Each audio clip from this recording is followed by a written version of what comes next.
here. We're going to do this. Here's the book. I got you 1, 2, 3, 4. Tell you what I want to plan to do in the next 2 years, and you'll come along with me, and we'll try to get somewhere. Which one is this from? This is from the Oxford? This is not any of the ones that I have printed here. Okay. It's Hamilton's translation. Why did I read it? I don't know. It's one of them. This is the Straussian translation. If you want like literal, milli b'milli what the Rebbe said, you have to read this guy. But it's very hard to read because he has Greek syntax. Ooh. Like Ibn Tibbon translated the Rambam. Like you basically learn to think in Arabic. Okay, so but what we're doing is like this. So we tried to discuss the two things until now, in the last 6 months, I think. One is the general concept of the soul, for which we needed to understand. Yeah, you can do this. Yeah, this is in my notes also. One is the whole general metaphysics, which you need to know to understand that. For causes and matter and form and essential and accidental things. Yeah, your mouse is on the other screen. Move it all to the left until you find it. And what else? Nature and artificial, all these things. Until finally we arrived at our sort of most general definition of the soul. That was one thing we discussed already. That's like in book 2, chapter 1, 2, 3, more or less. And the second thing, which is also in those same chapters, which we try to discuss, is the parts of the soul. Or what does it mean to have parts, and different kinds of parts, and different kinds of separability. And this is all very general discussion, right? Very general discussion.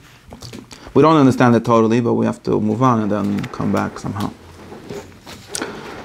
Now, what Aristotle does after this, after his like general setting the stage or general concept that he's going to work with, is that he actually goes into the specific functions of the soul. And most of the book, like 10 out of 15 chapters about, a little less, a little more, there's like 20, I don't remember exactly, but there's 10 whole chapters.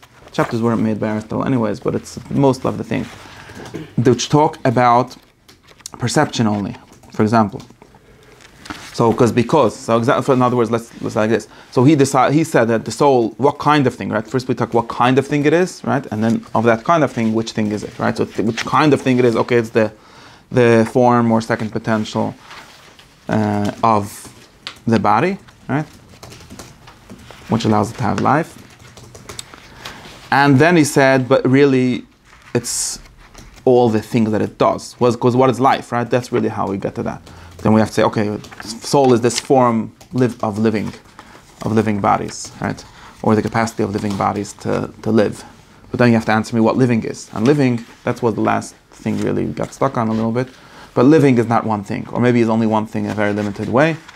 And you get into a whole discussion how to make living one thing and 5 different things at once, or 3 things, as many as exactly the number comes out to. But the point is that he definitely thinks that living means what souls do.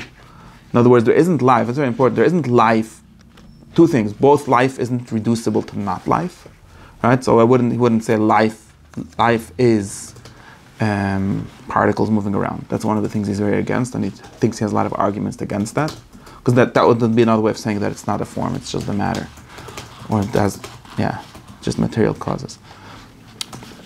But secondly, life also isn't something separate entirely from what people do, from what living things do. Life is what living things do, the activity of living things is life. So there isn't like life, that just like I always said, like a battery that you plug into something, which would be the life, and then it alivens that thing. And to him, the main reason for that, like I've explained, is because then the body wouldn't be alive. It would be a dead body, which has something that makes it alive. And then again, you're reducing life to not life. So in order to not reduce life to not life, we can't have the separation of the life of the body too much of the body. Life is of the body. And it's not like a life that you just put to make move the dead parts of the body. Does that make sense? Yes. Okay. So that's a general thing. So therefore, he sort of drops the whole general thing of life and starts talking about what the living consists in for actual living things. Actual in our sense. For living things, what is their living? What is the living, right? And he ends up with his famous answer, which is that living is, there's at least three kinds of living. And in the higher ones, there is also the low ones, which is what gives life its unity. But we're going to skip over that. We discussed that. But there's three kinds of living, and the most basic kind of thing that we call living, which means without this, nothing mortal is called living. There's gods and intellects that are living without this. But skipping that, everything mortal is everything that also dies, in other words, right? Just a fancy word, to stop using fancy words. Everything that also dies is only called alive by virtue of nutrition. So that's what life basically means, or at least in the most basic definition. Now nutrition, we have to discuss how it works or what it means, right? Because it doesn't mean just growing, it means growing by taking in food. And it means also growing according to, this is a very short summary of chapter 2 here, I think. What does it say? Chapter 4 in book 2.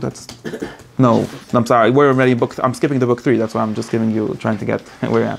Chapter 2, in book 2, chapter 4, he talks about nutrition, which is the life, the basic soul of all living things, and is growing according to a certain plan by eating or by taking in nutrition, which is very important. So it's not like life is something separate from nutrition, and it's also that nutrition isn't life, because nutrition is the same thing as life. It's just you get a more precise or more concrete definition, then you say nutrition. That's what it means for a thing to be alive. Okay. So that's one thing. So we have to sort of explain how nutrition works. Then this big question that is going to think about is how it works. How does nutrition work, right? In other words, what is the efficient cause, or what is even the form? What it exactly means for something to grow by eating? How would that work? He's not interested in the scientific, what we call scientific, or over here. In some other place, would be interested in like the process of it, but he's interested in the general explanation of it. Then the second thing, which is important, and it's what defines animals versus life, right? Because this is the difference between animals and plants, is that animals have perception. And perception is a very general term, and where we have to get now is to figure out the generality and how it's different from thinking. But perception is another word for sensing, right? All animals are defined by having another kind of life. In other words, the life of animals, or that's the soul of animals, that's what it is. It's not that there's a soul which causes it to be able to perceive. That the soul is the activity of perceiving, is that they have something called perception, which again we need a most general. He's going to work on that. He did work on that. And what does that exactly mean? Like, what does it generally mean? I can tell you what it specifically means, sort of, which is what we call senses. And famously, the Greeks figured out five senses.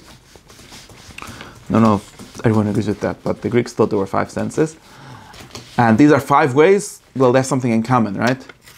They're 5 ways of a kind of knowing, right? A kind of way that living things know things outside of them. That's shared between all animals, not all living things, because plants don't have perception. Now, this is going to be important. I'm going to have to say, I think I said this already. You have to understand what the difference between those two things are. Okay. So why do we say that plants don't have perception? I think you asked this question. What does it mean? What do plants not have that animals do have? All animals. In other words, he's going to cut animals through by this. Maybe there's a plant that has it, so then it's an animal. If an animal doesn't have it, so it's a plant. It's not movement, right? That's what he said. It's not local movement that makes an animal, because there's some animals that don't move. So most animals do move. Exactly. Well, I don't know if that's an animal. We'll talk about this 1 second. We'll think about it. We'll try to see if it works. I don't know why. Yeah, most animals. Now he's thinking in the other direction. Most animals. So most people would say animals are different from plants because they can move from one place to another. But he doesn't agree with that, because he thinks that there are animals like sponges or like corals, which are definitely animals. In other words, according to them, they perceive their environment. Now, those people would say they have more complex cells or whatever, but they perceive their environment. So they're not plants, but they can't move. They don't go anywhere. How does he know they perceive their environment? Okay. Because I'll tell you why. Because maybe a Venus flytrap would be an example of that, but because they interact with it in a way which he thinks at least can only be explained by knowing what's going on. So if it like opens its mouth and in order to eat, that's not something that plants don't do. What about not in the same way. That turn towards the sun? Yeah, good question. No, but I'll try to That's think. part of its scheme of living. That's its acting towards its nutrition. It's not its perceiving its environment necessarily. Yeah, so Seems like you're, it's somewhat connected. I don't know. Yeah.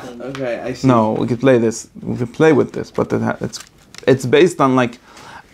I'm not entirely sure. I know in the ultimate definition, I can tell you what it means, but why we start thinking this, not entirely clear. I think to me at this second. And how did he perceive it in these corals and sponges? Yeah, you think that they're animals. They're What- just what stuck in one place, but. What perceptions did he have that led him to that conclusion? Yeah, I think that they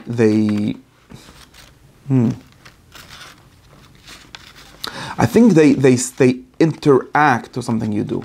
So that this is where we have to think. Let's try to think of the definition, because a plant knows something. In other words, we could talk about it as knowing, but it would be an homonym. It wouldn't be really knowing. Because, for example, so he would say something like this: plants definitely. He thinks backward. Let's think like this: knowing or perceiving is, and he thinks that this is accepted. This is a normal way of thinking. It's not normal enough to us, but it's sort of normal.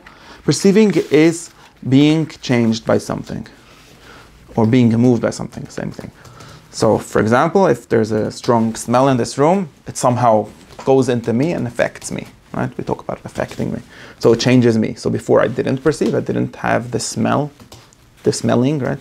I was not smelling something, but now there's something, there's a strong odor in the room, and now I smell it. So it changed me. So the deodorant spray or whatever I put there has the capacity of moving me. And I got moved by that, and now I'm smelling it. Now, plants, so now the question is something like this. This is how it goes. Plants, now, forget about plants, okay? How does that work? So you have like a very basic physical picture of how it works. There's something called smell. Maybe it's carried by some particles. Doesn't matter how exactly it travels or whatever. There's something called smell. It's an attribute of those particles. If that can help us much. But there's something called smell. And it's in the room, or it comes from something in the room, or whatever. And it's moving around. And then when it meets me, it does something to me. Now you think about it. In order to meet me, or the animal, right? In order to meet an animal which has a sense of smell, not all animals have a sense of smell, but talking about animals that do, it needs to go through a lot of other things, right? If there's some smelly thing in the corner, somehow it traveled all the way from there to here, right? It's not me that's going there. Somehow, we could think of it that way, but somehow the smells traveled all the way from the corner to my nose, right? To my sense of smell. Which side? It was unclear. What? What side? Yeah, but something analogous happens. But which way it goes is different discussion. But it's definitely something affecting me. Now, what I'm worried is not the exact mechanism of how it works. What I'm thinking now is, so what difference is there? You tell me. What difference is there between the smell affecting me and the smell affecting the ear that it's going through? Because it's actually true that the ear also gets a smell, right? First, the ear didn't have the deodorant that I put in it. No, even if you couldn't do an activity, you would still be smelling it. I didn't say that I do necessarily do an activity, but I could. Even if you understand couldn't, doing it. I could be affected. It's not. It might be a kind of activity, but I'm affected by it, and the ear is affected by it. We're both affected by Yeah, it. but you're aware of your affection. Okay, I don't know what awareness means. You're Explain that. perceiving it. Oh, okay. So there's something different. No way to say it. You can give synonyms, but how are you going to say what perception is? Okay, but what I'm trying to get at is that there's a difference between perception and being moved in the physical way. This is the important thing. This is why I'm saying this. Like, there's a difference between there's an apple in the fridge next to another, I don't know, lemon, and the apple smells like a lemon, and I smell the lemon, and we're doing totally different things. This is a very interesting thought, because it seems like any reductionist science, of which there were in the olden days, just like there are now, this wasn't invented, would seem to have to say that they're the same thing. Even for reduction of perception, which is a physical process that even Aristotle thinks that it happens in the body. Because I have a sense of something, some kind of receiver in my nose or wherever that gets affected by smell, and the apple also has something, right? It got stuck to it. If it would be impossible to get stuck to it, then it wouldn't be be ensmelled by the lemon next to it. I don't know how to say it, deodorized or whatever, right? So obviously we both have some kind of capacity of being affected by smell.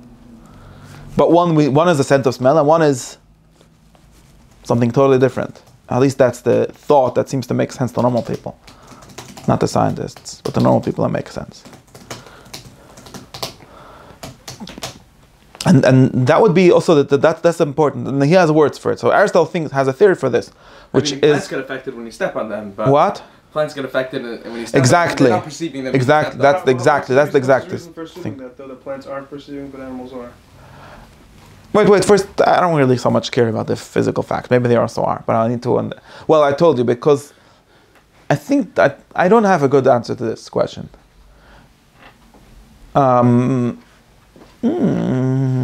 Well, one problem with animals is that they communicate that they're perceiving, so it's easy to know. And plants don't do much of communicating at all, which is the baya. But exactly. So what the thing is that I don't know. See, but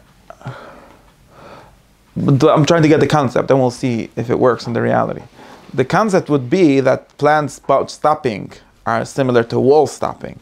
Right, they do something which is growing up according to a certain form. They have all of that, but they don't know that there's a wall. The plant doesn't know that there's a wall there. He gets stuck by the wall.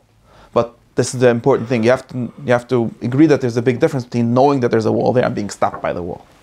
Because human beings also have both happen. See, this is why this is wall, it. Again. The apple knows the wall's there. Exactly, and that goes back to the thing where all higher things include the lower things, right? When I bump into a wall, two things happen. I both am stopped by the wall, just as if I would be a wreck, right? And maybe if the wall destroys my nutritive capacity, I'm also going to be stopped in the way the way that a plant was stopped. But also, besides for that, I'm going to know that I bumped into a wall. Maybe if I'm unconscious, I'm just a plant. But if I'm a healthy human being, I'm also going to perceive that there's a wall there. It's an effect and an affect, right? Here, in some sense. There's always an effect, but there's an affect, right? Meaning a sense. Right. Just a fancy word. No, but that's a different kind of effect. Exactly. Right? Well, that's what we're getting at. We have to first think that it's a different kind of effect. It's different. It's not just being affected. It's something else happening, which we call perceiving, which is different than being moved. It's a kind of being moved. I agree that it's an effect, but it's different. It's a different thing. It's something else going on. Now, why would I think that? So anytime people say anything about things that are not humans, we have to ask them who told them. Even things about humans have to ask. Yeah, that's also true. So maybe it's the same. How do we know that plants don't know that you stepped on them, right? Obviously, maybe because it's more automatic. I don't know. Maybe because they don't seem to be able to deliberate, which all animals seem to be able to do. Like your cat looks before it crosses the street, and sometimes they run straight into the car, but at least seems to know that there's a car there, and sometimes realizes it's too late. And plants never seem to do that. And maybe corals also seem to have some kind of, or even these like unmoving animals, whatever they are, sometimes seem to have there's some kind of even logic, like not wouldn't call it logic, but some kind of reason going on. Is it sufficient to say we know that we ourselves perceive, and therefore the more differentiate something is from us, the less likely we are to attribute perception to it? That's a modern way of thinking things. Why? Because olden days people didn't say that. Not consciously, but to say, okay, this coral has eyes, therefore I can safely assume it sees. Yeah, it doesn't actually have eyes, but whatever. I'm saying a thing like eyes. I'm saying. Well, is that the thought? Everything is. No, I think so. I don't think so, because I don't think that they. That's a different discussion. I don't think they privilege the first person view so much at all. That's the Cartesian problem, or maybe earlier people than him. But Aristotle thinks of everything, that he's thinking of everything objectively. In other words, he thinks that when he's describing people, he's also just describing how he watches people, or even himself. But he doesn't think that he has, and I don't think this is a different discussion. It's not so clear. At least in many cases, people are totally deluded about themselves, which means that people don't actually have, or not. It's not accepted to everyone that people have some kind of special access to their own state, internal state, more than anything else. And even cognitive science nowadays thinks that when you think about yourself, you just make up a story about yourself, or your brain is making it up for you. That it's not observation. Well, I'm observing something. Yeah, it's an observation of something, but it's not a direct observation. It's not a sensing. It's not a direct knowledge. Like I don't know my own motivations better than you do. I might have some information. I know my thoughts. Yeah, that's true. Because thoughts are not communicable. They're communicable by speaking, but they don't communicate to others. But like my pain, for example, it's not necessarily, that's a kind of observation. How will we describe that as? I think so. I don't know. People are very I know what it's like to be a impressed by human pain. being. I don't know exactly what. Or it's let's say like to be a pleasure or human being, any or it's other, like to be a book. let's say, perception is local. We know what it is to be a human being because we watch human beings acting in certain ways. So I wouldn't know. Including ourselves. He doesn't think there's a big difference in watching yourself and watching someone else. So I think this is the old way of thinking. I don't know if it's true or wrong. I just think it somebody else seems to make as much sense as any other way. What? Pain? Yeah, pain is just even Skinner tells you that pain is just a kind of, it's an interaction. Pain is just, don't do this, do that. Even Aristotle thinks that, because Aristotle has this whole, it needs some kind of imagination. We have to get to this he talks about pain. He doesn't think he doesn't think that his special first-person perspective. He thinks that everything has something like that. In other words, this way it gets complicated. This big distinction, but I'm not gonna. I'm flying away. Can I see I still call my let's see. All things have an internal kind of, when it calls acting from itself. All natural things act from themselves. In nature. And nature, yeah, but they're not. Consciousness is not special. There's no such thing as consciousness. Did they have a concept of consciousness in Aristotle's time? Aristotle doesn't, at least not what we call it. Consciousness, the word consciousness was invented like in the 16th century. But there might have been some ancient writers that had concepts like this. But proxy, I'm saying. No, because perception is a process. Perception, again, he's thinking of perception, a kind of being moved by something outside. Now, it's a very special kind that needs a form to work. And this agrees with the materialist, like Empedocles, who says, no, it's just particles pushing each other. But he doesn't think that there's something, and again, like people nowadays say it has intentionality, but everything has intentionality. Even particles pushing each other have intentionality. So that's not special about humans' perception. Particles have intentionality, like of course. Of course, they have a meaning, only as basic level. In other words, they don't have these complex behaviors, or they only move one way. I understand, but they have a kind of form. But I don't understand saying everything has intentionality. Of course it does. Okay, no, I'm flying away. I'm just trying. Would he say that animals and plants are different in the sense that plants, I know what we're going to say, that plants have to be connected to something, and animal that can't. Yeah, that was the first thing, that they don't move in place. He disagrees with that. Disconnected. Even though corals are connected, What do animals have to be connected to? They don't have to be, that's the point. No, what do plants have to be connected to? Have you ever seen a tumbleweed?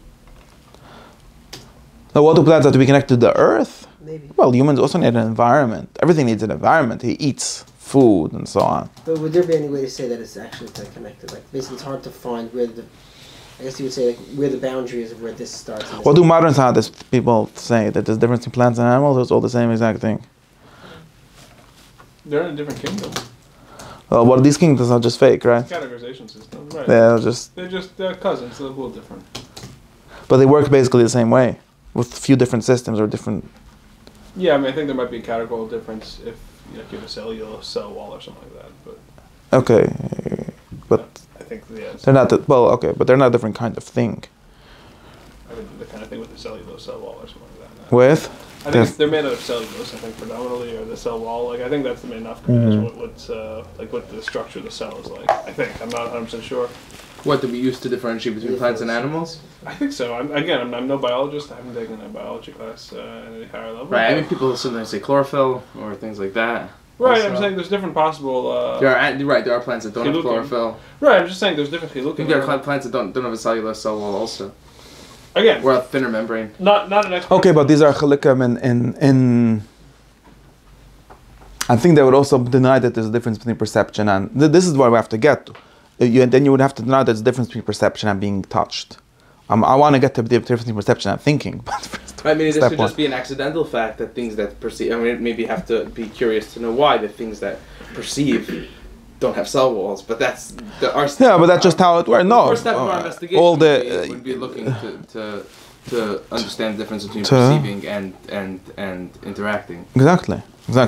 But it's at least not. I don't know science. I don't know how to think differently than normal people. Normal people definitely think that me smelling and the room smelling is a different thing. Different kind of thing. That's what Aristotle is based on. If you deny that, which people have denied forever, then you have to think of what follows of that. That's the interesting thing. What follows of that is that there's not really such a thing. I don't know anything, right? Not even in the perception. Not even perception is not really knowledge, but I don't even perceive anything, right? And that's people follow this. And that's not didn't make up this. This is not a maybe not an argument against it, but. Or you say everything perceives, but that doesn't. I'm with everything perceives, but but what does perceive mean? No, I'm saying perceive as distinct from being affected, but being otherwise affected, or by just. What's the difference? But what's the difference? What's the difference between perceiving and interacting? What does it mean to say everything perceives and not everything interacts? Just to say in different words? No, you know what perception no, is. it's. You know perception. No, I don't know what perception. I think I know. No, you know that there's something in common between hearing, touching, I don't know, feeling, and then you know there's something different between that versus what happens to the paper when I hit it. No, we think that we know. According to Aristotle agrees with you that I know that there's a difference and there must be a real difference. No, you know there's a difference in yourself because you can get cut and you didn't feel it. You say, oh, I didn't feel it. You say, oh, I felt it. Well, the other time you say you perceived one, the other thing happened to you, but there was no perception that accompanied it. I'm confident you have a sense of the common quality of a lot of these different things that happen to you with the ones that are perceptions and the ones that aren't perceptions, that you just get moved. Mm. But see, then perception isn't a movement either, which is not good either. It's not the movement. Yeah, because then I think it is. It's just a kind of movement. I think Aristotle thinks because he needs it to be real. He needs it. He obviously thinks it's obvious that it's real. In other words, because if you go and do this very sharp distinction, you say sometimes. So pain is not a perception at all. It's not relevant here. But you say sometimes I bump my hand into the table and I notice there's a table, right? And that's what perception is. But sometimes I think I bump my head into the table, and that's also perception. And sometimes I'm unconscious, or my nerve endings are broken, or whatever, and I bump my hand into the table, and I just bump my hand to the table, and I don't perceive that there's a table. And then I'm very sharply cutting between perception and affection. So perception doesn't. It turns out that these two things have nothing to do with each other. In other words, the fact that and this is what many people think, the fact that I bump my hand to the table and also think or perceive that there's a table are two unrelated things. It's maybe not even caused one by the other. Or maybe it is, but not necessarily caused. In other words, maybe... See, Aristotle would try to take the derech hamemutza here, right? And say that perceiving is like almost like the form of an effect of a certain kind, right? Yeah, he thinks that it is because otherwise. Right, but this doesn't then negate the difference between cutting and not feeling. There's just then the perception. They're different kinds. They're different kinds of effects. They're both caused, but they're different kinds. And this kind of being affected, which we call perceiving, is one which gives us knowledge. Right, but something can be defective and not perceived. Okay, I said that we're talking when it works. When it doesn't work, it doesn't. Broken things are not. It doesn't. He's not worried. Doesn't worry much about things being broken. Our idea of if we admit to, let's say, cutting and not feeling it, and cutting and feeling it, then render there to be an absolute distinction between perception and effect doesn't necessarily have to be the case. No, I'm asking. Okay. I'm just saying that's what just a thing. Yeah, that's what follows if you do it that way. If you do it that way, then perception never tells you anything besides about perception. Because it doesn't tell you anything about the world. Right? And this is why if you don't have something like this, you end up with a fully mechanistic or dead explanation of how living things, how animals perceive. And then you say that, yeah, all kind of things, like maybe perception is only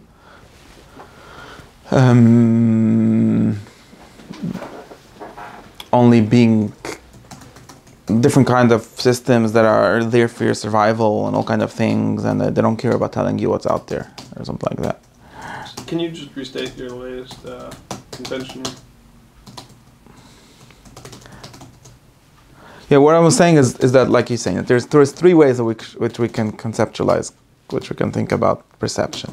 You could think of perception as being something totally billiard balls pushing each other.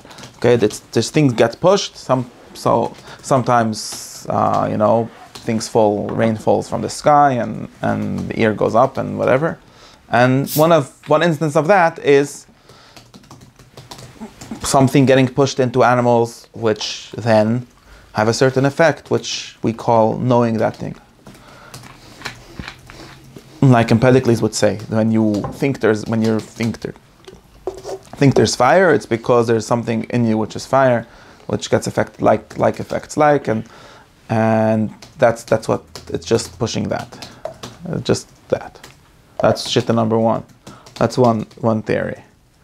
Okay, that theory is, according to that theory, there's no difference between the apple smelling and me smelling. Well, there might be, but it's just on. There's a mechanistic difference. Right. In other words, the apple gets smells by the pieces of smell attaching to its skin, and I smell by it moving some little thing, or there's no difference between a human sensing and a computer sensing, right? Same thing. A computer has a sensor. What does it mean it has a sensor? It just means, what's the simplest sensor that I used to have? It's like a thing that tells you if it's raining. How do you know if it's raining? You look, you see rain, or you stick out your hand, it gets wet, right?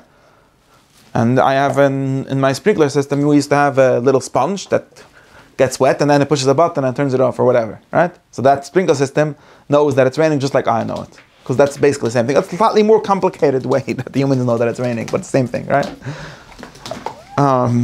So that's one theory. Then there's the opposite theory, which would say that no, and it would use all these. It would use things, for example, like optical illusions, or like hallucinations, right? And say this very strong causal relationship between the thing you're perceiving and the perceiver. In other words, that's acting on you and affecting you doesn't always hold, at least, because sometimes I have a feeling. In other words, my rain sensor goes on. It's raining. I have the exact same feeling that says it's raining, assuming that I do, and it's not raining. There's no rain that caused it. It was a dream. It was an imagination. It was an optical illusion. I think that there's something square and it's really round or whatever. We'll get to talk about optical illusions at some point, and things like that, right? And you could say that shows that it's not that at all. There is nothing pushing me, nothing affecting me outside when I perceive things, or at least not necessarily that. It doesn't have to be that. So perception is something that happens in me. Maybe it's a movement, maybe it's all kind of things that happens in me. Well, sometimes it corresponds to something that happens in the world, and then who knows how that works. It becomes a puzzle how that works. But the basic definition of perception would not be that. Perception is just a screen. Like, again, there's a screen in my mind which gives me all kinds of stories, all kinds of sensations, and that's what perception is. Sometimes it's affected by something outside, sometimes it's affected by something inside, sometimes it just happens randomly, and sometimes it reads things wrong, all kinds of things like that. But it's totally disconnected from You need a bone to connect them. What? And we need a bone to connect them. To connect? No, I was just making a Cartesian joke. Yeah, no, he thinks they do think. You basically don't know. Maybe statistically, usually it's like this. If you're a healthy person, you need a note from a psychiatrist to confirm that your judgment of reality is correct, and who told the psychiatrist, whatever. That's basically how we know that we know things when we perceive them. And also, there's another important thing is that we don't perceive them the way they are, according to this. So not necessarily. Maybe sometimes we do, but not necessarily. In other words, definitely no reason to assume that we. There's like a whole translation layer going on, right? I think that something is cold. That doesn't mean I think it's cold. It just means that the thing's atoms are moving slowly. Right? This is almost Remember? my mind is a participant in creating. That's already a solution. Maybe my mind may. That's already a The solution. thing is, but you have to say this or something similar, right? Well, yeah, you end up with a problem. You end up with a problem, but that's your understanding of perception. What is the? No, these no, are it's three not ways mine. of I- explaining what That's the the second word way. refers to? What? These are three different possibilities to explain what the word refers to, or what a certain. No, what it is. what a No, I certain don't talk thing ever we all- about words. Okay, good. So What it is. there's a certain thing we all have in common in our minds, meaning we know what this thing you're talking about is, and we're wondering. Yeah, what it If we actually all know is. what it is, then how could there be three ways of? Wait. If we all agree on the one thing. Wait, the third way, I'm still only said two ways. Wait, the third way is to, like you said, like saying somewhere in between these things, which is really the way that makes the most sense, which is not to think that it's totally disconnected, and also not to think that it's entirely connected, because then you end up not having perception either, right? Because if I'm just being pushed, then I don't know anything either. Yeah, and sort of end up with the similar problem, not the same. You don't have the problem of how maybe it's just wrong, because it's not wrong, but you end up with not having perception, right? This thing, you end up again saying that me and the apple are doing the same thing, It's almost a matter which of form. means that the metaphor is supposed to solve this problem. Like it's supposed to solve all the problems. It's supposed to solve this one too. Right, because there's the matter of the, let's say, contact between the thing affecting and the thing being affected. Somewhat. The form, which is the smelling. Somewhat. It's supposed to say that perception is. Right. It's supposed to say, the matter form thing is supposed to say that perception is me as something that's able to perceive.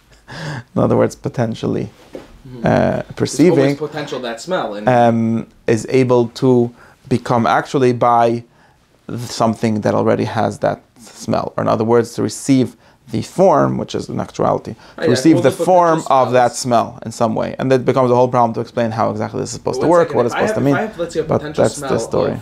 of cookies in my nose, does that mean that... No, so this is where it becomes weird when you start saying it this way. But What would be the alternative? I don't know. Now you're jumping right away to the. Like if to I see, let's say, the color black, right? Yeah, so it's not something disconnected from the black thing, and it's not the black thing pushing it, which is again a kind of disconnection, because how is your eye black? Maybe the thing is black and you're seeing it My eye red, doesn't turn and black, it's just right? opposites. My eye doesn't turn. Oh, maybe black. it does. That's again, we're gonna talk about that at some point, or maybe not, but that's not relevant. The idea is that your eye. I don't know about your eye. Their eye is not so interesting. Your sees black. That's definitely something that happens. Everyone agrees, and everyone normal agrees. Your seeing sees black, and it sees that blackness of that thing. That's the basic solution. Your seeing sees black, and it's the blackness of that thing. If this is not a linguistic question, if it's a question... There's no linguistic questions. Those Okay, are that's. good. So if it's not a linguistic question, I mean, we're not asking what does this word in common culture mean. We're asking what is this experience or what is this phenomenon that we all know about. We very well know that the phenomenon is not equivalent to particles moving around, simply because we can imagine it occurring with particles moving around or without the particles moving around. Okay, if that's true, then that's a proof. That's not that. And many people think there is particles moving around, so obviously they're mistaken, or they're confused. Well, I don't think that they think the phenomenon is particles moving around. I think the word means particles moving around. No, the word may be maybe the opposite. The word means something else, but people that use the word don't understand how the world actually works. I don't know. The word means that. Well, I think when people contend that it's just particles moving around, they're saying, when I use this word in language, I'm referring to the particles moving around. Now, The thing in the world that corresponds to what I'm using is the particles moving around. the word actually doesn't mean that. I just don't care what the word agree means. That's a fact. But since the particles moving around always corresponds to the phenomenon, they can say without being demonstrably proven false that the word refers to particles moving around, and no one can prove them wrong. Because of the word? Because how they think the world the word is. refers to corresponds perfectly with the particles moving around. Or corresponds generally, at least. Okay, what's the problem? Okay, my problem is that I don't understand how do you have a question about what this concept refers to, but you're not talking about the word. You're talking about the concept, and you know very well that the concept is not particles moving around. No, because again, the kind of word. I know what the concept Firstly, is, I don't know. Firstly, I don't know. But all thoughts is like this. Firstly, I don't know what the word is. You know the word. You know what the word is. 'Cause I just told you. Okay, I don't know what the word is. I actually don't. I mean, maybe I know in some implicit way, but I don't explicitly know. And I might think, and it might sound very similar to knowing, or it might sound similar to being pushed around. To us, it doesn't sound similar, but actually, it seems like for many, I don't know why, but I think that for many ancient people, it sounded totally like things moving around, and they really thought that that's what the word means. They didn't think that they're making a shtickle Torah. And like we said, we're affected by it and things like that. And also, you could say that, I mean, I don't think it's incoherent to think that the words that we begin with are deceiving, that they're not describing the world as it is. That's nobody, yeah. Everyone says perception, but there's no such a thing. But there is such a thing. There's something that they're referring to, and then we have to explain how that thing works. What do you mean there's no such a thing? There's nothing different than things moving around. Let's assume that the definition of the word perception includes something that's not things moving around. I don't know if that's true. I think that's a discussion. But assuming that there's even if we just define the word, we just take the dictionary and write it that way, then it still could just be a wrong word. It could be a word that refers to nothing. Because people have this idea of things not moving around, of something more than things moving around, and there's just nothing like that in the world. No, it could be referring to nothing. Yeah, that's possible. Exactly. So then we have to discuss: is that thing exist or not? But your question wasn't on the word, though. My question was on your question. Because your question was on the thing that you see. I mean, it's on this phenomenon that you see in the world. Mm-hmm. Now you see the phenomenon, and then it's obvious if you see the phenomenon, you see it's not particles moving around. No, not obvious to me. I mean, I tried to tell you that it's obvious. It's not obvious. I mean, obviously, that can be. Some people think it can be explained away. It can be explained away and reduced to particles moving around, and that would, yeah. I mean, again, if this proof works that it's not that, then I agree. Then you're 100%. Then you're telling me back exactly what I was trying to tell you. If that works, I'm 100%. Like it doesn't work, and therefore it just messed up. That's what that's the proof. That's what the argument is trying to do. It's trying to tell you that there's no such thing. Like the thing that we're discussing wasn't what you're trying to say. What was you're just denying the thing that we're discussing to begin with, and like that's useless. That's exactly. But someone else would say that no, the thing that we're discussing is actually particles moving around, and the fact that people think of it differently is because they're confused. But that's what the thing is. It's true. If you do an analysis or proof, they're not saying this is just some kind of bad. Some kind of. What? The fact that people have sensations. No, nobody denies that people have sensations. The question is what sensations are. There's a real question. There could be real questions of what things are. But let's say his example. Those are real. Works. Such a question works. It could be this and it could be that. Of course, it's only one of the two things. It can't be whatever. You can't do whatever you want. But we can disagree about what things are. How? How is that a linguistic question? What is there to say other than it is itself and it's not things that This is a whole other discussion. Yeah, we don't have to, Yeah, it seems to be very obvious. I don't know why everyone brought all these weird linguistic theories that you can't disagree what things are, or just two words. No. You can obviously disagree what something is. One of us is going to be no. You see, and I'm trying to just say this thing. The reason you're so worried about it is because if there's a good argument for what things are, the other guy is just totally messed up. Because the word proof works so well, not because it doesn't work. One more time. This is again one of these upside down things. Everyone thinks, oh, you can't disagree about what a thing is. It just is. Well, yeah. Now we're agreeing on what it is. Thank you very much. But if we disagree, and then one of us will show to the other one that he's just saying nonsense, he's just wrong. The thing is obviously not that. But you could prove what things are, and you could by logical definitions, by proving, by explaining that it's not the same thing. But someone could actually think that this thing that we're calling perception is not perception. There's nothing illogical with thinking that. And it's not just, let's agree, let's just call them two different words. That's not going to solve our problem. Why not? That's the big thing. Why will that not solve the problem? Because it's not that. 2 weeks ago, I gave a whole class about, just not a class, but like the whole rant, just about this problem. About it's going to confuse me to get into that. And the Yiddish it was. I don't think most real discussions can't be solved by, let's agree to call the two things different names, and then we'll solve the problem. Because the thing that you're calling a name doesn't exist. What are you saying? And it's the thing that we're trying to explain. Like, let's just say, okay, there's particles moving around and there's perception and two different things. No, none of us is happy with that. You're saying that that's what it is. I'm saying this is what it is. It's not like, this is not two words that, so this whole thing that everything can be solved by making a bigger dictionary already assumes that we settled the picture of reality and we're just discussing how to conceptualize it. But we don't settle that. We need to actually know if there's a soul. That's a real ontological question. You can't get away from that. The whole linguistic turn only works if we pretend that we all agree already really on the ontology. We're just confused about how to talk about it, which is an argument. That's the big argument of some understanding of Wittgenstein and so on, that they claim that people aren't really disagreeing. Of Wittgenstein 2.0? No, a false pshat in the first. Gets it. That's one of the theories that people try to say, but that's a very big chiddush. And I'm like, I can hear the theory, but they're saying that we're never disagreed. We're just calling different things different words, and since our language is not precise enough, we don't know how to make peace. But it doesn't seem to be clear. This doesn't seem to work for most actual questions. Because there's real real disagreement about the reality. Is there now, I think that this is something very, very tricky, because when there's a good proof of what the reality is, then everyone agrees. But this fits, and that's how it's supposed to work. This fits very nicely with an idea. Or everyone that agrees with our definitions and is working within a system. This idea of, let's say, language being our primary confusion fits very well with the idea of there being a mind outside of reality, right?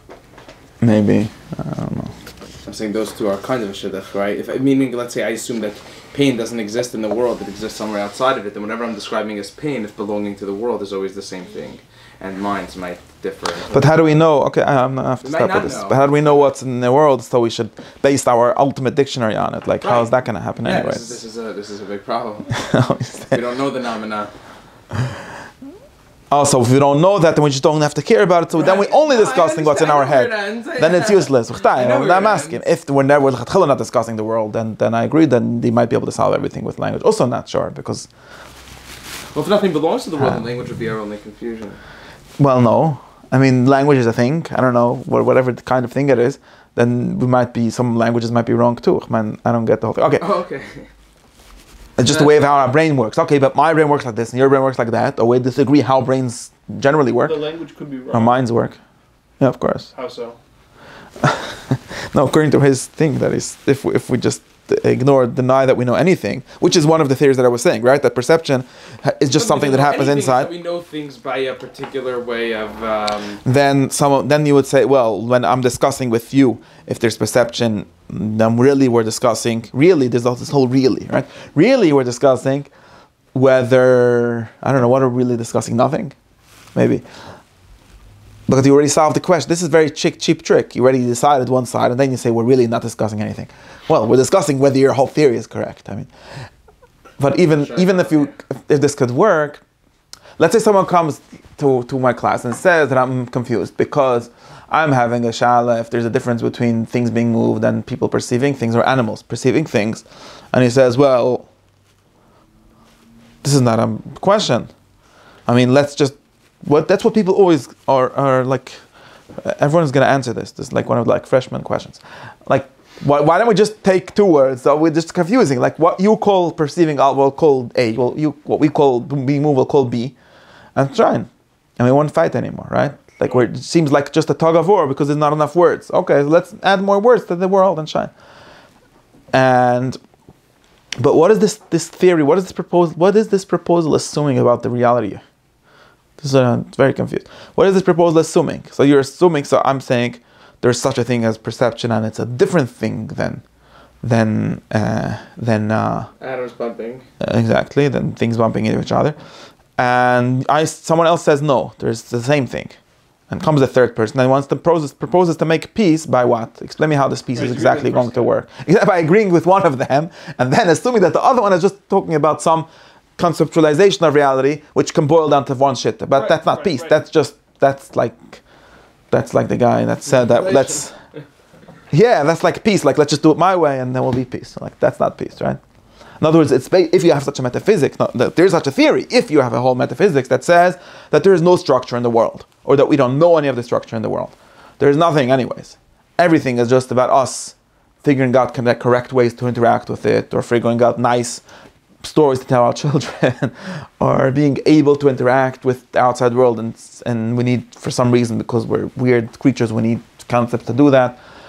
Then it's true what he's saying. Then we would say, okay, even then I'm not sure if it's true, but then at least it starts to mean something what he's saying. I don't understand how you can have a discourse, because then it's going to, if it's like you're saying, it's just going to boil down to one guy saying, I perceive an entity, meaning I perceive the thing you're seeing. If you're the billiard ball guy, I perceive the billiard balls clanging around, and I perceive a second entity, and you're saying, no, I only see the billiard balls. I say, okay. No, it's not a question of perception. That's why we have this interesting invention called arguments. And arguments are magic. They're supposed to be able to show you that you're seeing things wrong. Right, well, in my case, the guy who says the billiard balls, And I say, of okay, course, imagine the perception's not the billiard balls. And you say, oh, I can do that. And I say, okay, then that means the perception's not the billiard balls. Well, some people can't. They say, I can imagine it, but whatever, I'm not going to get into imagination. Right, but I can't explain it. I can't understand it that way, because the world doesn't work that way, and I don't think this explanation works. And then we have something called an argument, a philosophical argument, which is this amazing thing where, again, by the way, just for a philosophical argument to work at all, to be a thing, you already have to not agree with certain metaphysics.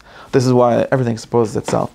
But because for a philosophical argument to work, we have to assume that when I say something, when you say something, we're both referring to something, to a third thing, and the same one. We're not just reporting on our internal states, because then it would be useless to have an argument.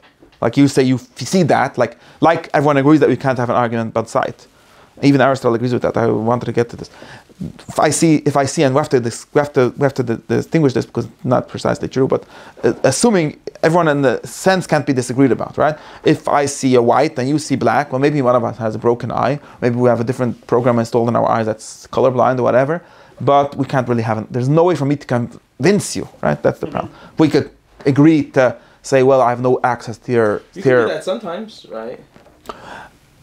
Can I convince you that what you think is black? Those upside down Vashti pictures, you can, or like the optical illusions. Yeah, I know. Illusion, but I can point something out and let you know. I know. But then people don't think of that as convincing. I don't think it's convincing either. It's something else. It's not convincing. You could call it showing it something from a different angle or whatever. I don't think it would be. It's not argument. You can't make an argument. I don't think you can make an argument to change the My person's complaint here perception. was not a general. But you definitely can't say that the thing is not there, specifically right? regards to perception. Yeah, but it boiled down to that. No. Perception is specifically making recourse to the fact that I am literally aware of a phenomenon that is not billiard balls clanging. No, I don't think that's true. So I don't know if that's. I mean that's a certain kind of argument that certain people make. And Aristotle doesn't make that argument, and I don't know if it's a good argument. Because of the same problem, because I don't like it, because it suffers from the same. I hate things that stop, and I can't argue with. And whenever someone has a philosophy class, even that's why Descartes' whole basic philosophy on that is such a messed up thing. I don't know, I'm just saying. I didn't read it in a long time, so. In other words, I'm going to stop everything by something where I just perceive it, and that's where it starts. No. We need to start philosophy somewhere, otherwise I'm not saying I disagree with foundationalism, but maybe yes, but it doesn't. I don't think it's a good idea to stop it at something where it's just some kind of kacha, some kind of even actually Aristotle also maybe stops something like that. But doesn't sound like a good idea to stop it at somewhere. I don't like when someone says, I hate things that are not arguable. Okay, I want to be able to argue with everything. What I mean is I want it to be convincible, arguable. You could scream. That's not an argument. My wife gets confused. I said, "There's an argument." No, it's not an argument, right? It's not argument. There's two meanings to the word argument, right? This is also just a tana. Yeah, I don't know which one is a metaphor for which. It's like everything needs to be knowable, which means convincible. And when you say I just see that, like I can't argue with your taste, I can't argue with your sense, which is true, it has to be true. Then you can't. Then it's not intelligible. All intelligible things are arguable. Convincible. I could convince you of something by logical, by philosophy, by theoretical argument, by argument. Or by Which is which is itself what? Or by dialectics, but that's different, right? Yeah, and so even that dialectic is showing you what you think. The whole difference between dialectic and the demonstrative argument in Aristotle, the dialectic is showing you what you think, and the demonstrative argument is showing you what the truth is. Right. No, not what I think. How everyone should think. No, but if what I think is right, meaning. No, it's starting from zero. It's starting without opinions and clarifying those opinions. And both of them are doing argument. And doing argument is something that only works if you're already not a materialist. Because otherwise everything boils down to I see it this way and I see it that way. And there's no way to argue yourself out of that. Argue anyone. So arguments, maybe there's a whole different account of how arguments work. Because if you're materialist, a dualist, or both. How are you using the word materialist, right? Because in my conception, the perceptions are non-physical. It has nothing to do with material substance. What? I'm saying the proof of perception has nothing to do with materialism. Right, but it's still not intelligible. It's not materialist. You're saying you're doing a Cartesian argument. You're saying I have first-person knowledge. I know that I'm perceiving. Firstly, I don't know that you know that. Never understood this. What does that mean? You know that? Well, it seems to be the case. Yeah, it seems to be different. Maybe just because you were brainwashed by our society. Because you have a human superiority complex over apples. I don't know. This doesn't seem to have I'm sorry. I wish I could be. Exactly. You just say it's an axiom. That's just a game. It's not a game. I'm being our honest. friend Plantinga's game. If it's just an axiom, I think, and bye. I don't know. I wish it was a game. I could have less axioms. I don't like more. More axioms is ugly, but there's axioms fixed in my mind. I don't see that. Why? Why wouldn't? I don't see. I mean. You're way too convinced with me. Escaping that kind of dualistic view. But you're way too convinced of me. Then you're more convinced than me. I give a whole class trying to say that perception is everyone understands. It just appeal to what everyone understands, that apples don't smell the pears, but you do, or the lemons, whatever has a stronger smell than apples. And you're like, no, nothing else makes sense. Maybe I just convinced you too well, but it's not still convincing. No, I'm willing to entering the apple does perceive. The apple might perceive. No, how about the other way around? How about people don't perceive either? You might not perceive.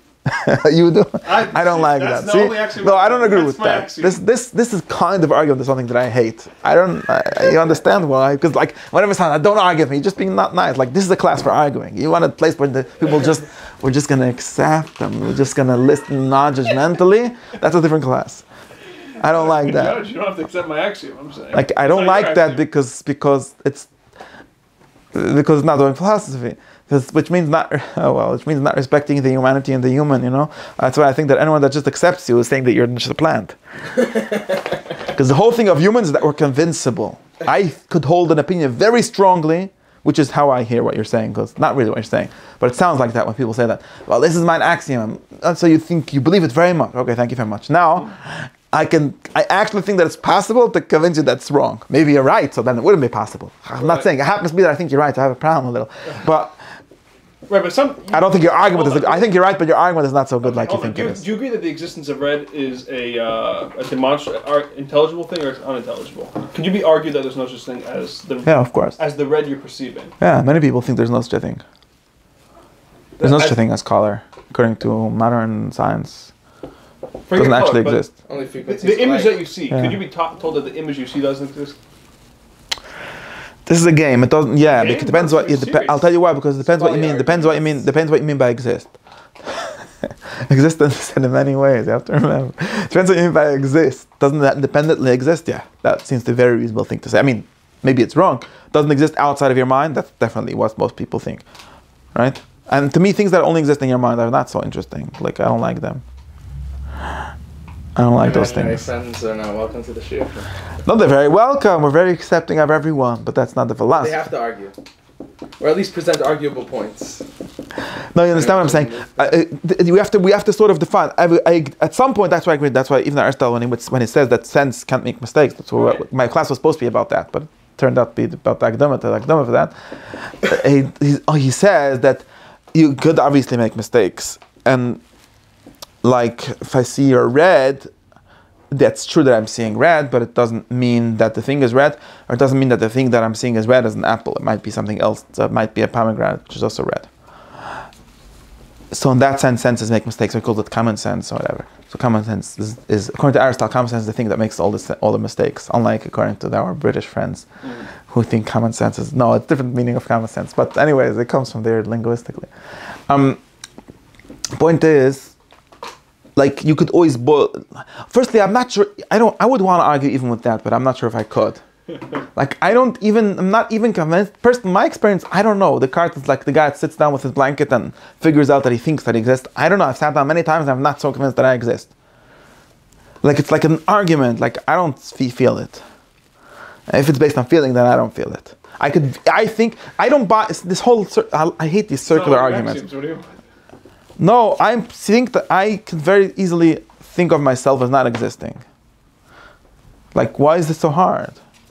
That's the whole point of having an intellect, that you're not stuck with yourself existing. Like, I'm not existing, meaning, of course, again, not independently existing, not existing as a soul separate from everything. Why not? Doesn't seem so hard for me to understand. People say, well, it's circular. Who is thinking? No, nobody is thinking. It's not circular. Thank you very much. I don't have your whole problem. Like, there's all these mystics that say the self doesn't exist, whatever. I don't have any problem with that. I mean, maybe it's wrong, maybe it's right, but like the idea, I think I don't see the basic. Maybe I was born with something different. Like you're saying, maybe I don't exist and you do exist. I don't know, but it sounds very coherent to me to say that people don't exist, including me. But who is saying that I don't exactly? I don't exist, so the kasha doesn't start. Like, what do you mean? Who is saying that? Nobody is saying that. Precisely, nobody. Denying your existence is in a sense admitting to it. But No, I don't agree with this. I don't see why it's incoherent. I'm only saying that to provoke. No, that's what the whole criticism does. All these arguments seem to think, and I don't understand why. Maybe I'm just dumb and I don't get the argument. I don't exist. Well, obviously there's some sounds, and so on. Yeah, everyone agrees that those exist. Well, whatever. But the I that's saying it doesn't exist. I don't see the problem. I don't know. Nothing exists. Maybe I don't see why it's incoherent. Well, me, yeah, it's also nothing. That's I don't either exist. I'm not privileging the I that says the I don't exist. That also doesn't exist. Of course not. In the same way, that's a flowing very far. In the same way, you say, well, I see red. Well, yes, it seems to you that you see red. But I don't know if you're really seeing red. Even the seeming, I feel like it seems to me that even seeming can be argued with. How can seeming be argued with? Can you make that intelligible to me? Yeah, it's just wrong. That's not true. Because to me, it's very basic that what seems doesn't have to be what is. And that's true on seeming itself too. No, but does what seems have Why not? What seems? No. Is it a fact that it seems like this to me? Well, maybe it doesn't. Maybe I just think tautology. What seems is what seems. No, I don't agree with this tautology. In words it sounds correct, but in reality it seems wrong to me. Okay, so elucidate. The words like it seems, but it seems just means I think so. But I think that I think so. I don't know. I can give you a lot of examples where people seem to be deluding themselves about what they think. You think that you think so. Maybe there's like a kind of a way to explain this, but like. I mean, isn't that infinitely recursive though? I mean, if every thought... It is infinitely recursive. Yeah, I have no problem. It doesn't exist. If it's infinitely recursion, there's only a problem for things that exist. Things that don't exist, they just stop existing at the first step. They don't ever recur. It's the first one that doesn't exist, not the second one. The second one doesn't start the problem. No, I'm saying, I don't know. I think that many times people I want to eat something. For example, to just say that. No, I'll give you a stupid example. I think that I want to drink something. I think that I'm hungry. Turns out I'm thirsty. You know how I know this? Not by introspection. Maybe it can be no introspection, but I don't know about introspection. I know that by experimentation. Many times I think I'm hungry. Well, I'm hungry technically because food has liquid in it usually, so your body sort of wants food. But actually, if I drink, how do I know that's not true? Because I drank some cup of water and then I'm not hungry anymore. Turns out I made a mistake. I thought I was hungry and I'm thirsty. Now explain me where what I seemed was just what I seemed. Well, I thought I was hungry, but I wasn't hungry. Hungry is another kind of seem, right? So what's the problem? I was not hungry. I thought I was hungry. But the thinking you were hungry was the thing that you knew you were. No, I was not hungry. I had the way I would say, the scientific description would be something like, and I think scientific description, this concept of objective description makes a lot of sense to me. Like, the objective description would be something like, my body is missing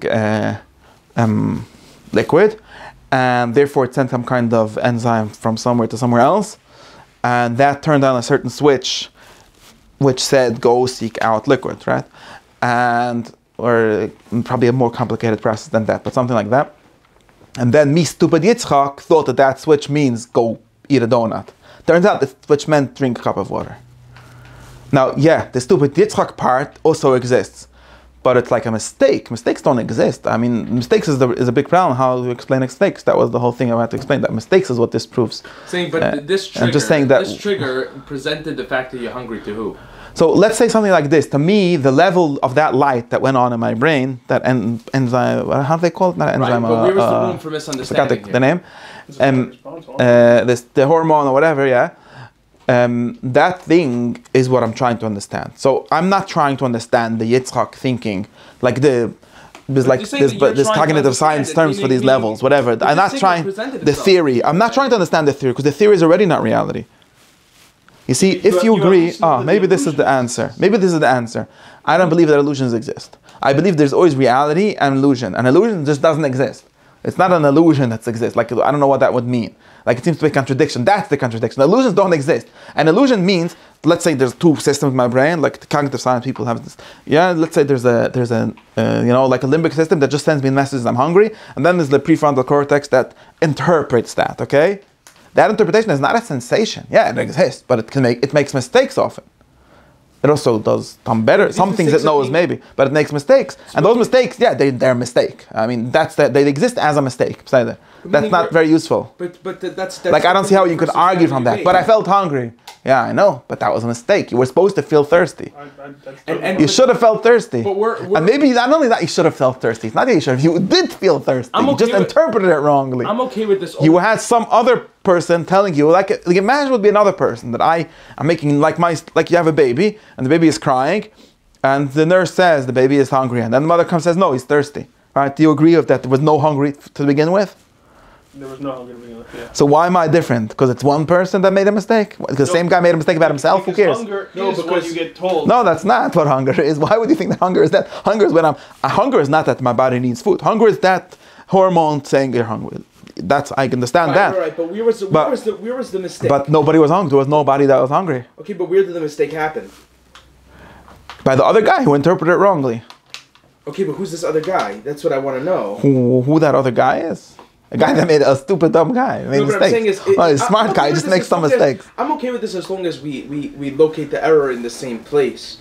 Meaning that, let's say the hunger signal went off and it got lost on the way. So I was hungry, but I didn't even know about it. If someone doesn't know a language, okay? And let's say I have a dream in a language that I don't know, which people claim happens sometimes. Okay, and I thought it meant something, and then it really meant something opposite. Okay, I had a dream, you're going to make a lot of money. No, the dream wasn't Chinese, it said you're going to lose a lot of money. Okay, so which dream did I have? It's a good question. Which dream did I have? Well, dreams are very tricky, because maybe the interpretation is like part of the dream. But basically, I think it doesn't sound crazy to me to say I didn't have the good dream, I had a bad dream. Well, both of them are dreams, but I'm mistaken about what dream I had. Can't be mistaken about what dream I have. Like, I'm thinking people are so convinced that they don't have mistakes. We have mistakes all the time about ourselves. I don't know. I don't know. Maybe there's something going on here. I wonder. But I don't understand why this. I don't understand why this speaks to his argument. Not sure. He's not. Because he said, "I perceive that I perceive." Well, no, maybe you don't. I don't know. That's the question. Do you or don't you? I still see very much place for disagreeing about that. I mean, from what I understood about what Descartes was saying was... He said, I think I perceive. He claims to be saying, I think he's just lying. He says, I think I perceive, and I said, I perceive. No, you think you perceive. But perceiving is also a kind of thinking anyways. It doesn't say him. And... I would say the other way also. Whatever it is. No, the other way around. Doesn't let me argue with you. That's why I don't like when you say it. Saying because that's dumb. Like, everything you perceive, yeah, thank you very much, but you don't perceive it as correct. Like I could convince you that it's wrong, and I don't see, and therefore I don't even agree that taste. Like, I disagree with this whole thing. Like, I think that you can convince someone. Like, we discussed this already about this scent and stuff. But even still, I have a problem also with this thing, which is, I mean, I borrowed it from, I think Hegel was the first one to say it, but I don't understand how you can, let's say, perceive it. Can you perceive without perceiving something? Like Descartes kind of has this idea of I'm just perceiving, right? I don't believe that makes sense. Okay, so then then it's almost, now we're getting very close to thinking. No, your problem is that it makes too little sense. to you. So Well, you you're want- saying is that there's I'll this try thing and go called turn it perceiving, around. right? There's this thing called perceiving, which changes. Sometimes there's red in there. Sometimes there's a smell of cookies, Well, right? no, not in there. There's a common phenomenon, we can call it. A common phenomenon. You're saying in there. I don't know if understand. there's in there. I'm just saying there's a common quality between when I smell the cookies, when I see red. Right, and can this common quality exist independently of the other qualities in it? Why wouldn't it be able to? I can't. I mean, to what extent is my It's a perceiving red quality, dependent on the red? of the relationship between me and a particular thing. I would be suspicious of this, but I don't know. It sounds like a theory. It doesn't sound like a perception. What you're saying.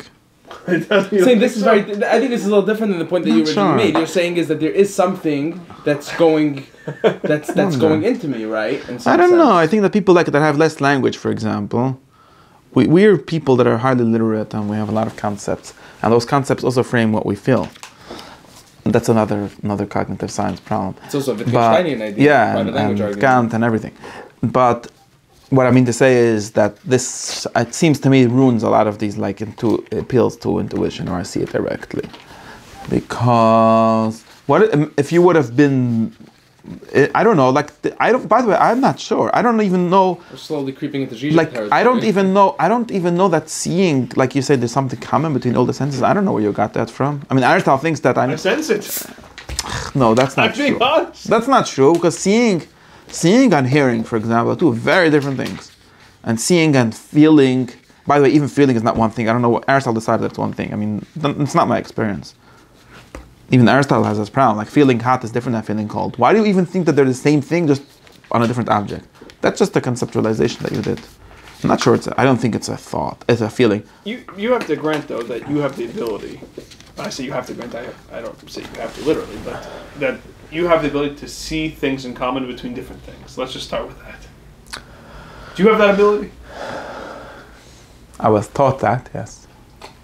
I was taught Even that the fact ability. that you say you were taught that shows that you know that what happened with that was similar to what happened Okay. with 1 + 1 = 2, and what happened with the Chumash. I'm saying, Okay. okay, so given that, But that doesn't mean that I never make mistakes when I I do make that. mistakes. I made many mistakes in my life. I'm just saying that I have this ability to identify common things. Now, when I have this sensation that I'm seeing a common thing, I'm certain I'm having the sensation. The sensation is not always correct. I don't know why he started to call it. I mean, everything. So I don't see what's wrong with saying I see that. Firstly, hearing I and can seeing deny it. it if I want.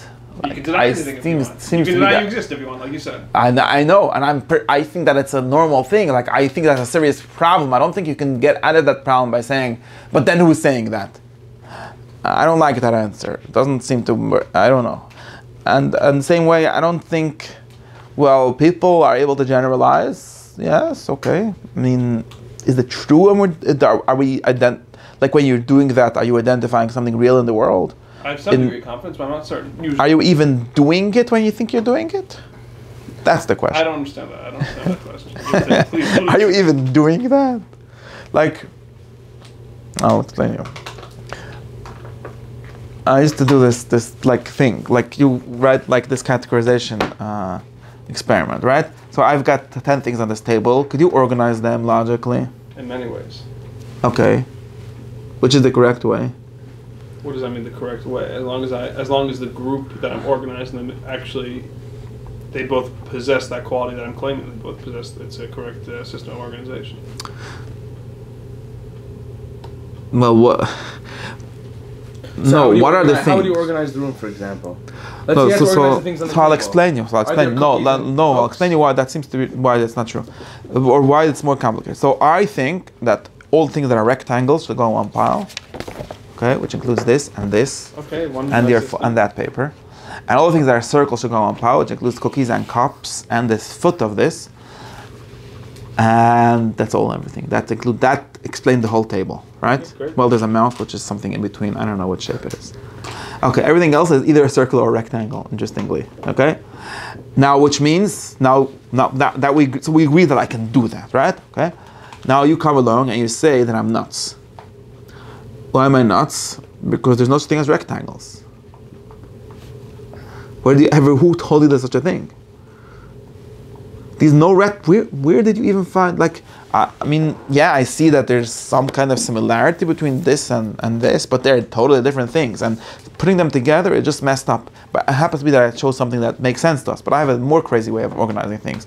Okay, everything that seems to my head that when you chew on it, it tastes like chocolate should be in one pile, and everything that seems to my head that tastes like vanilla when you chew on it should be in another pile. Okay, so this seems to me like what tastes like chocolate, and this has chocolate in it. I'm not sure. I don't think there's anything wrong with it. This. The problem is that they don't taste like chocolate. It's nonsense. Okay, but no, but it's about your relationship to them. There's no such a thing as metal that tastes like chocolate. No, but it's about your relationship to the metal. You think the metal. No, it's not. I was categorizing the things. And did you think the metal? That's part of my mistake. Yeah, I thought that, but I was wrong. Or I have Borges' encyclopedia, which categorizes things by things that belong to the emperor, things that are just broken the vase, things that look like a moth from the distance, something Flies from the distance. and things that are crooked, whatever. Like that explains the world. No, it doesn't explain the world. And firstly, because even if those generalizations exist, they don't explain the world. They don't. Well, you can make mistakes. Contain anything. And also because those things don't necessarily exist. There is no such a thing. No, there's no such a thing. No, I don't mean that precisely, but I mean to say that you're saying is that in terms of what I perceive, I cannot be mistaken about. I'm saying you can't be mistaken that you are having a perception of Oh, you definitely could. Why not? That's the idea. I told you I could think that something is bitter and it's really sweet. A perception of this, let's say, tasting like chocolate, and in fact doesn't. How are you having a perception of tasting like chocolate? I'd say I like it, and for you mean you think it tastes like chocolate, or are you having? No, but see, this opinion only works. This theory it only works if you already think that perception has nothing to do with reality, and then you're back in this same different problem. Because perceiving doesn't mean I perceive that I perceive. Perceiving means that I perceive that. That's what you're told me, not me. And now, if I perceive that it tastes like chocolate and it doesn't, so there was something wrong. There's some mistake somewhere. Well, my claim is that there's a third thing called the perception, which is not the same thing as the book, but it's a separate thing. And it corresponds generally to the book, but it can be in error and actually not correspond to the book. Okay, and? So therefore... And that therefore proves that what? Nothing. I made a mistake. When your perception doesn't correspond to the external reality, but your perception is still accurate. Okay, but my perception is a perception. My perception of is there a perception of the perception, which is what you're appealing to? Yeah. So my contention is that one can be. Why can't that one have a same kind of mistake? Well, we have to be clear. Perception is could be a noun or a verb here. I'm saying I'm using it as a noun, meaning you have a certain relationship that I'm calling perception to this. But why can't I think that I have such a relationship and not have it? Presumably you could. You could be mistaken by the relationship. Like I think. Again, I'm claiming that I think that this tastes sweet, but it didn't taste sweet, even to me, and even in that moment. I just thought so. I'm hallucinating. You can certainly because I'm having hallucination, which is different than having a perception, right? That's the whole thing, is saying that it's different. You can certainly be historically mistaken. You can think you had a perception of something which you never did. You think, oh, I think I saw that, and I never saw it. That's for sure true. For sure. And I'm not saying that's an axiom.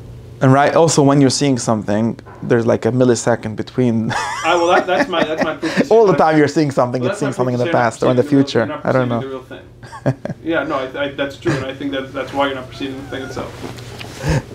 Well, I don't know, but anyways, I don't know. I'm getting a circle and it's not helping me. The point is that I don't know. I think that we're very wrong, and because we're so wrong, arguments work.